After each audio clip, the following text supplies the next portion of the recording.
Hello guys! So, yun nga, after namin makipag-birthdayhan kay Lola Pina, nag-decide kami na magpahindag at magkape. Nakita lang namin ito along the way dito sa Bypass Road sa Raya, Quezon. Espresso de Calde ang pangalan ng cafe.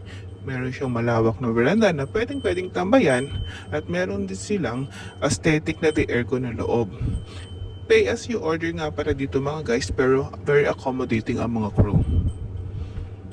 So, ayun nga, habang inaantay namin ang aming order, ang aming maliit na bagets, pinalakad-lakad muna namin sa kanilang hallway para di mainip o di ba kitang-kita nyo naman tuwan-tuwa siya habang naglalakad. So yun nga, dumating na yung aming order at kape at fries lang yung in-order namin kasi medyo busog pa kami. At in fairness guys, laban na laban ang kanilang kape. Pwedeng itapat natin sa SB. Pero ito, mas mura. At ang fries nila, malutong sa labas, malambot sa loob. Kaya, bet na baget ng aming bagets.